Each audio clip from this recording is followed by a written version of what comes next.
अजित पवारांची ताकद जिथे त्या पिंपरी चिंचवडला पवारांनी ग्रहण लावलं।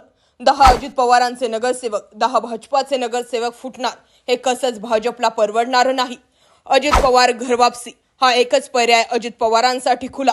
पवार फोडाफोडीत माहीर। अजित पवारांना अंदाज होता, पण हे आता घडेल हे समजलं नाही। नेमकं घडलंय का?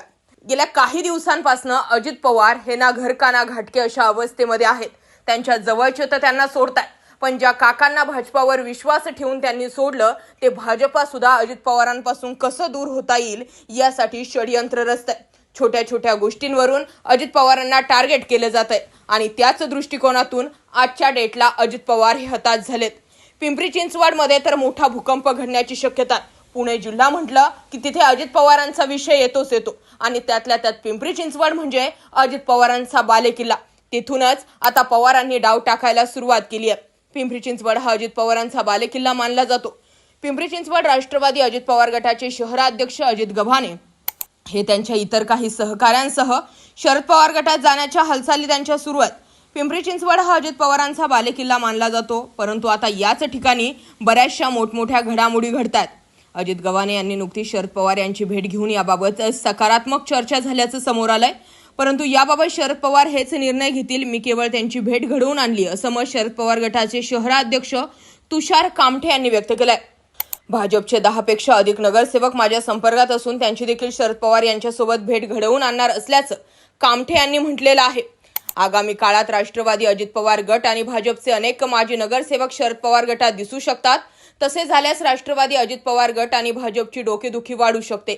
सध्या शरद पवार गटाने 3 विधानसभांवर दावा केला असून जिंकण्याचा चंग शहराध्यक्ष तुषार कामठे यांनी बांधला। दरम्यान या सगळ्या घडामोडींमध्ये एक गोष्ट नोटीस करण्यासारखी आहे। ती गोष्ट अशी की सध्या शरद पवार ऍक्टिव्ह मोडमध्ये आहेत। वाऱ्याचे प्रवाह हे शरद पवारांच्या बाजूने वाहत आहेत आणि भाजपचं मात्र या ठिकाणी मुस्कटदाबी होऊ शकते। त्यातल्या त्यात अजित पवारांनी जाहीर केलेला अर्थसंकल्प महत्त्वाचा ठरला। यामुळे पुन्हा एकदा महायुतीच्या बाजूने सहानुभूती म्हणण्यापेक्षा मतांचं परिवर्तन होऊ शकतं। लाडकी बहीण योजनेला मिळणारा भरभरून प्रतिसाद बघता आता नेमकी निवडणुकांच्या तोंडावरती महायुती ऍक्टिव्ह झालेली आहे। आता याचा फायदा कितीसा बसतो हे पाहणं गरजेचं आहे। परंतु या सगळ्या घडामोडींमध्ये शरद पवार यांनी विधानसभेसाठी कंबर कसली आहे आणि अशामध्येच होणारे प्रवेश जे आहेत ते महत्त्वाचे आहेत। अजित गव्हाणे हे सुद्धा पिंपरी चिंचवडमधून इच्छुक असे विधानसभेला उमेदवार आहेत। मग ते शरद पवार गटातून मैदानात येतात का हे पाहणं सुद्धा गरजेचं असणार आहे। या सगळ्या घडामोडींबाबत तुम्हाला काय वाटतंय? या फोडाफोडीच्या राजकारणामध्ये शरद पवारांनी अजित पवारांकडील सगळ्याच आमदारांना आपल्या पक्षात घेणं किंवा न घेणं यातील कुठला निर्णय योग्य असू शकतो? कमेंटमध्ये जरूर व्यक्त व्हा। आणि पवारांनी सुनील तटकरे असतील, छगन भुजबळ असतील, धनंजय मुंडे असतील आणि प्रफुल्ल पटेल या 4 नेत्यांनाच पक्षामध्ये नो एंट्री दिलेली आहे, ते योग्य आहे का? त्यामध्ये अजित पवारांचं नाव नाहीये, म्हणजे अजित पवारांना पुन्हा घरवापसी केली जाऊ शकते हे का?